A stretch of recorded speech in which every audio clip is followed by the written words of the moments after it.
go ahead with questions. Sure. We spent a little over 2 weeks in Brazil. We went to the first city we went to is Belo Horizonte, and that means beautiful view or beautiful horizon.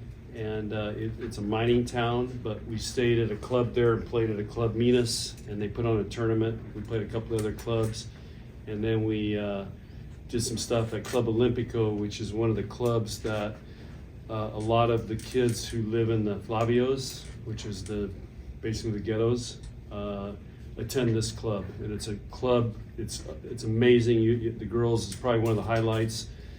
It's the kids can come there and do all the sports, Brazilian sports, and they have a gym there, a volleyball gym. We did an inter-squad scrimmage in there. They have a pool, just a great setup. And so that was a highlight there. Then we went to Rio, Copacabana Beach. We stayed on the beach, which is amazing, but it's a tourist area, and it was a low season there. But from there we went and played. Each day we would drive to the military base, and at the military base, that's where we played the tournaments. We played the U-21 team and the military team. We had 2 great matches with those guys in their gym on this military base. So we actually went in, and in the second night, we played the military team for the tournament championship. They brought all the soldiers in. I posted, they had bagpipes, band. It was awesome, and we ended up winning that in 5, and they had a medal ceremony and everything afterwards, so it was really cool. I met 3 generals that night, so so that was pretty cool. And then from there we went to a place called Saquarema, which is also on a beach. I mean, if you look at the geography of Brazil, pretty much everything's surrounded by water, and Saquarema is where the national team training center is, so that's where all their national teams train. It's a destination that you go to. It's kind of away from everything. It's about a 2-hour drive from Rio, and they house them there. And we actually ate meals there. They didn't have room for us to stay there in the dorms, and we played the U19 team. The next day left for France, and they're preparing for the World Championships. I started talking to some recruits today who in the USA team will get about 10 days to prepare for the World Championships and then go. Brazil team's training all summer, playing all over the world, preparing for the World Championships that are in August. We had a really good match with them as well. They're very good. And then from there we ended up, we typically always wind a trip down with meetings, relaxing, selected our captains, who you'll meet later here in a minute, and go through the whole process, debrief the trip, talk about this fall. And we went to a town called Buzios. Buzios is an old fishing village that they made into kind of a tourist area with restaurants. But I got up every morning and walked, and here's fishermen from the old man in the sea out there. They got their fish, they're cutting it up, the birds are all over, and they're selling their fish in the morning, and they have tourist things there to do, and you can either be on the calm side or you just go on the other side of the peninsula, and it's the surf side. And ironically, Saquarema is hosting this week the World Surfing Championships, and when we went to that beach, the surfing beach, it's the surfing capital of Brazil. I had no idea surfing was such a big deal, but Jalen and Becca surfed till they dropped, and we had a good time there. But they were setting up for this World Championship. I mean, they were basically building a city on the beach. It was pretty incredible. So that was our trip. We got 4 really good quality matches that challenged us, and everybody played. And Brazil's a great country. And what was really special about this trip is the Brazil people remind me a lot of Nebraska. It's all about the people. They're very connected. They're very friendly. They love the people from Nebraska, and they love food, and they love sports. And everybody's playing a sport somewhere, whether it's on the beach or at these clubs that they go to. And I mean, it's everything. And I saw some incredible sports. A sport called futsal, which is, if you read the book Blink, they talk about why Brazil's so good in soccer, and these guys play in these mini courts, so it's very fast. They don't play with as many people. Saw that, but they're playing in the sand, they're playing it on courts, they're playing it on just asphalt. It's everywhere. You just drive and you just see these futsal courts going on in the middle of cities. They just put down some fake grass and they're playing. So Brazilians love sports, and it's a great country, and they play good volleyball. How's that for a geography lesson? Did you come back thinking that this turned out to be a great year for the lineup for you to have a trip? Yes, it was perfect for us, and the great thing was, we can kind of play two teams because we have, we took 14 players. Sometimes you don't get to take everybody, so it was great. It's just kind of, we had one team one night, and then we switched setters and another team play, and we kind of mixed them up, and so it was very productive in that way. What was more valuable for your team, just the competition you saw, or just the time off the court with the forming bonds? I think this team's already pretty tight. I just think, first of all, being together for that long, you continue to build that. And we were in beautiful places, which helped. There's no distractions, but just, Brazil plays a different style. We actually played international rules, so we played some matches where we played their rules, so our middles had to serve. Our middles had to play defense. We couldn't, a couple games, I went 6 subs, that's all you get, and it's only one time in and one spot. So, I can remember the down ref coming over, and he's like counting 5, 6, because I think he thinks I'm gonna go through it. And so that was really good, because they've got to do everything, and it prepares them for internationally. And but I think the main thing was just being together and building relationships, and they did a fantastic job of that. You had a lot of close sets and matches there towards the end. How did you feel like your team performed under pressure? We won a lot of close games. I think we only lost one close deuce game, so we won all the other ones. So I saw them step up. We were down, I think 24-21 in a game, and we made 3 unreal plays to tie it up and then won it. And that was. They were big time plays. So it's good to see your team step up on the road like that and be able to win those. And then you just see it deflated. The Brazil teams can get deflated pretty quickly. They're very emotional. They're playing either on fire or they're kind of moping around. And so we had a good learning lesson for us. We always want to try to be consistent in what we're doing, whether we're ahead or behind. So that was cool. Until we played the U19 team, that team impressed me the most, because they played more like we do here in America, emotionally and mindset-wise. This isn't your first international trip. What sort of things typically pay off during the fall that you can kind of correlate to this international trip? Well, first of all, we got basically an extra month of training. Okay, so that right there is a huge thing. Second thing is, we now know our captains. We now know what they need to work on between now and then. When we start in August. And I just think our level of confidence is higher because we played more, and this is a young group, so it's a very young group. So just having that game experience I think we've coupled on our international trips, and we won national championships after those trips. So these trips are definitely worth it.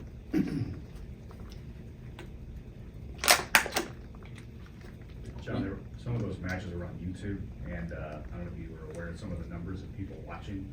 You guys play down in South America. Were you surprised at all? Some people back here were in the thousands watching you guys on a YouTube stream with one camera. Yeah, I saw one of the matches over 15,000. What surprised me more was Jordan Larson yesterday's video was 550,000 views. That was pretty impressive. So, but no, we were getting all kinds of emails. How do we watch? And so Spencer Wickens on our GA, he was the one in charge of that, and Brazil helped out with it. So it was, I don't know what the quality was like, but it's cool that people can follow along and share along and kind of experience that, because it is different than playing NCAA volleyball. Warm-ups are different, the introductions are different, you exchange gifts, so there's a lot of cool things that happen internationally when you play. I got this gift. What kind of jersey is that? I don't know. Does it have your name Whatever on the this back? brand is. But this A6. is one of their, It's A6. Is it a volleyball jersey or? yeah, it's a volleyball jersey. Is your name on the back? No, it just says Brazil. Oh, So, I wouldn't have been shocked. yeah. John, what now? Do you guys take some time off? You, like, how do you manage the rest of the summer knowing, I'm guessing there's a little bit of fatigue from your team? They were in the weight room this morning. So number one thing, you get back to work right away, because otherwise the jet lag and all that will mess with you. And I was on a 12:01 last night. I was talking to recruits. So, and at 8 this morning. So no rest for the weary. So in the past, you hear that in Brazil, volleyball is a big deal and volleyball is good. What did you see or hear during the trip on or off the court that showed you that up front? I'll tell you, I'll give you a great example. So we played the military team. It's a select team, and basically they recruit players to play, and they're top 4 in the Superliga, which is the pro league. And their setter is 40 years old. And I remember her from Mexico when I took a USA team to Juarez, Mexico. Actually, Chris Thomas's wife was the captain of that team. So I want to say it was 2007, 8, somewhere in there. And maybe it was earlier than that. But I met her on that trip, and we recognized each other. I was watching her the night before, because they played the younger setter and they were losing, so to Rice, they brought her in, and then it was 3-0 over, like that. And I told our setters as we were standing there warming up, I go, watch her. She is an elite international setter. And anyway, after the match, we beat them, and which was a great match. And I had her talk to our team about why she's continuing to play at 40 years old, and how is she taking care of herself. You know, and we got a great example with Jordan now. I mean, Jordan's 36 and still playing at the highest level. And she gave a great Brazilian-themed talk with passion about how much she loves volleyball, what's it done for her. She's got 2 daughters that are playing, and she still has that passion and never lose it. And you know, so it was just a great example for our players to see the passion that Brazil has for sport, and specifically volleyball.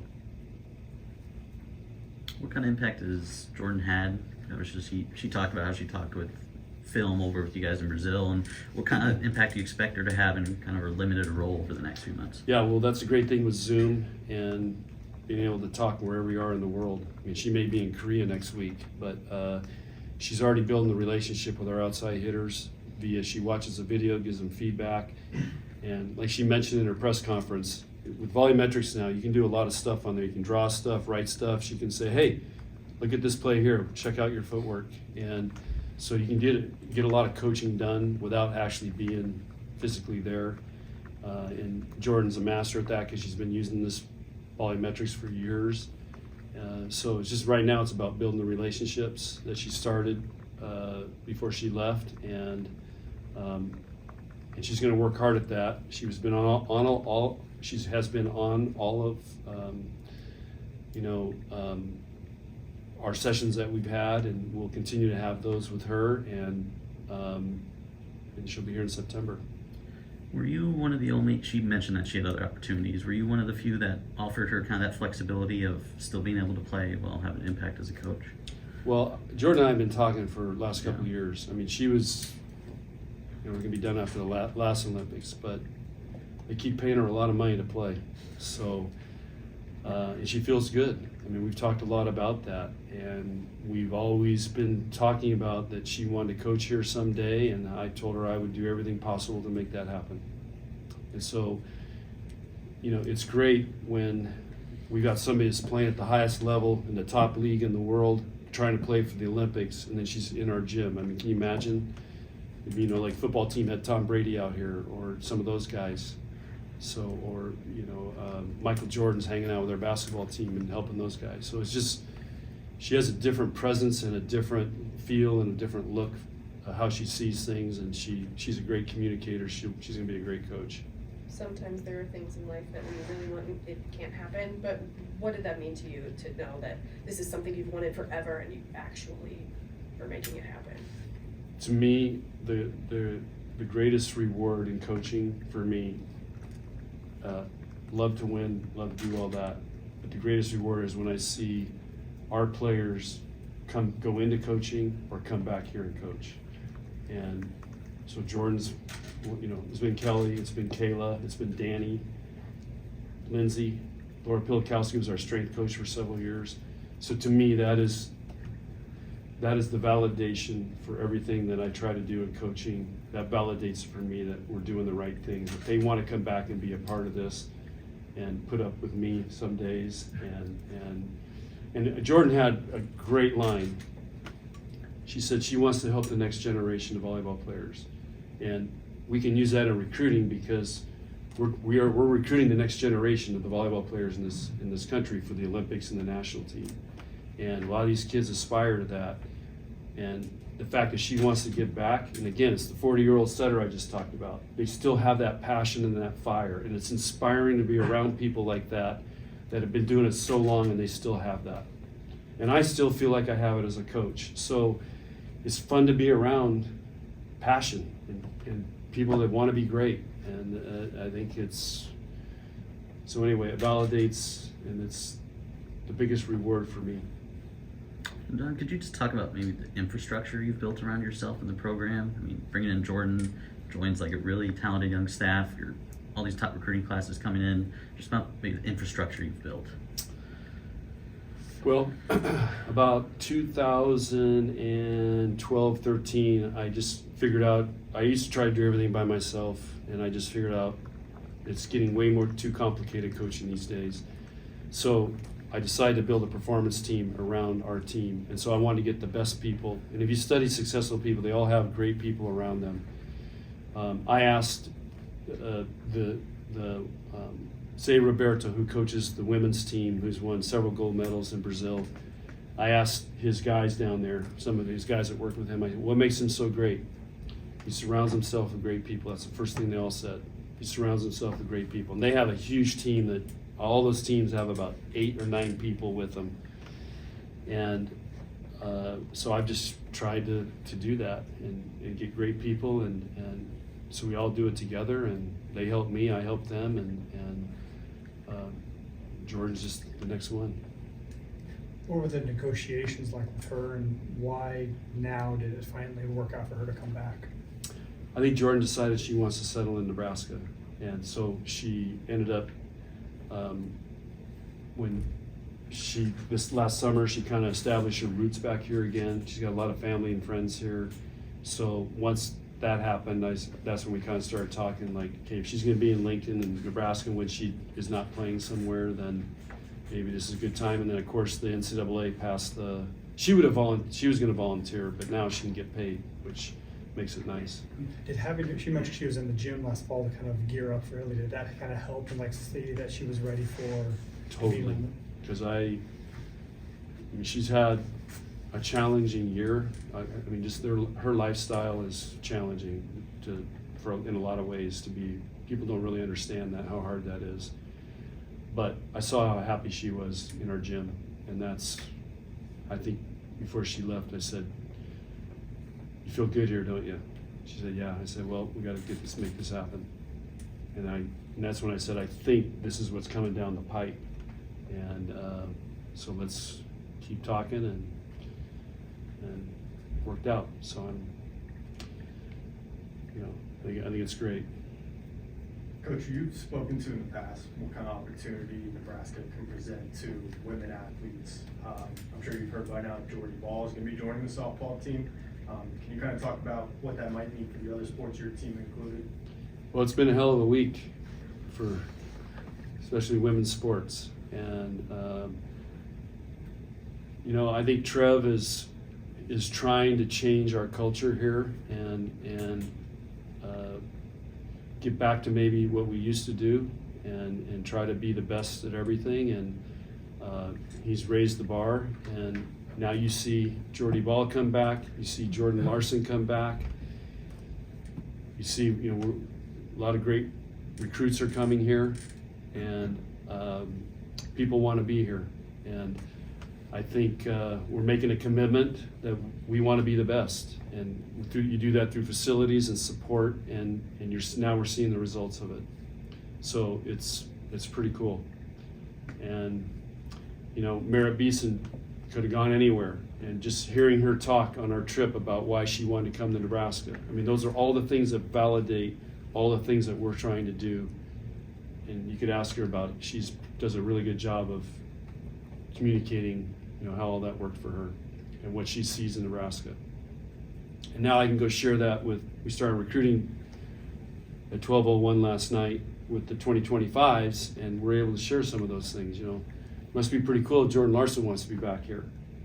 You know, so I think great things are happening. We got a lot of momentum, and I think, I don't know, once you're a Husker, you're always a Husker. That's what I'd like to say. I think Jordy Ball has always been a Husker. What went into determining the two captains that you chose for this season? So every year we always struggle with captains and leadership, and since we had such a young team, we did several leadership classes throughout the spring. We asked, and we said, it's volunteer if you want to go. Everybody showed up, and at one night we said, okay, if you want to be a captain, get up and talk. Everybody got up and talked. So we continued that theme on this trip, and we did the same thing in Buzios, which is our wind down. We went through another one. Okay, who really feels like they're ready to be captain? Now, knowing all this group and knowing what it's going to take, and 6 of them got up and talked, and then we let the team in individual meetings tell us who they thought should be captain, and it was pretty clear cut. The 2 that had a pretty distinct advantage over everybody else. The good news was all the other ones got a lot of consideration, and so the message to them is, you may not be the captain this year, but you're showing that you've got leadership, which is great, but maybe down the road that will happen, and keep working at it. So it's I think it was an awesome process, and I was blown away by the job they did getting up and talking about how they felt about that. And I think that's one of our jobs as coaches is to they're just not volleyball players. We're creating people that are going to raise families, go in the workforce, play professionally if they want to, and we want them to have leadership qualities. And so we're pretty fired up about how all this has gone, and we're working at it, because I think they don't really develop leaders anymore coming up through the way our teams are formed, and club teams and parents coaching and all that. For example, we used to fight it out. That's how we develop leadership on the playground or in the field. We make up the rules and pick teams and develop leadership.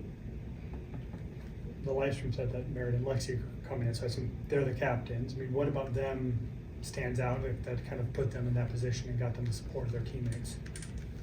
Oh, you gotta ask them that. I all 6 that got up to me sold me, but somehow their teammates wanted them to be captains. But I would like you to ask them how they were told, because it was a first we came up with. Well, what do you like about what they bring to the leadership structure of the team? Well, Lexi is kind of the world revolves around her on our team. Even though she's quiet, she's not outspoken, but I don't know, she's kind of the center of everything going on. And Merritt just has great qualities. She wants to be a 3rd grade teacher, so you know how to take care of people, and they all come to her when something's not right. She's just like the team mom, I guess, in a way. And she's built great relationships, even though she's been here a short time.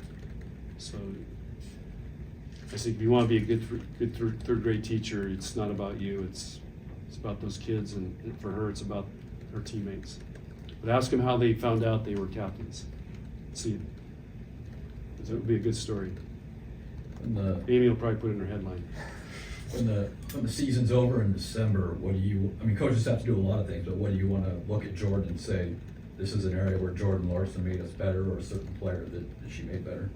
I think Jordan can help us with two things. What she sees, it can help them with what they see, and then mindset. One thing about Jordan is, Jordan's playing on the best teams and with the best players in the world, and there's a certain expectation of mindset to get to that level. And I think she can help our players with that in a different way than I can. When you told your players that Jordan was going to be coaching them, how did they react, and how have these recruits that you've been talking to for a few hours, how have they reacted to that? Well, a couple of our players cried, and then they said they didn't believe it.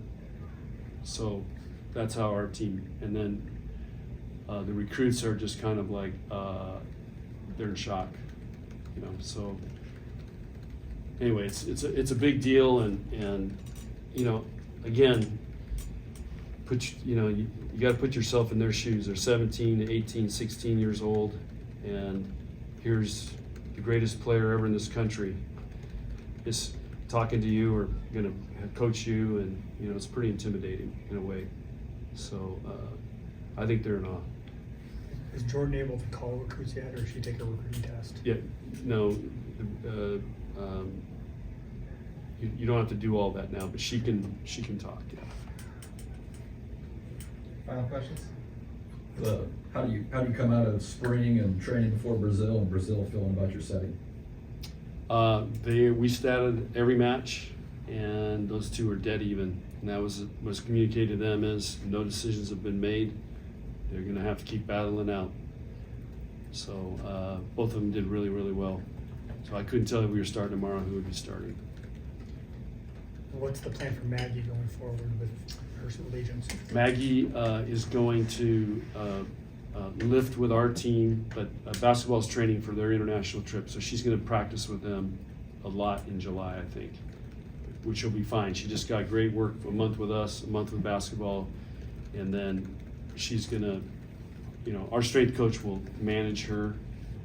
And they work together, but I think she's going to work out, she told me, with our team, because I don't know how hard basketball is going right now, and so or what their program is, getting ready to go. This is actually one of her few, might be her first weight training block that she's going to get for about 5 weeks. Because last year she came in, she was with basketball, they're playing or practicing, and then she just played all year. So it'll be really good for her. But she's not going on the basketball trip? No. That's good. Yeah. All right. Thank you, everyone. We'll bring it Okay, to- guys, good to see you.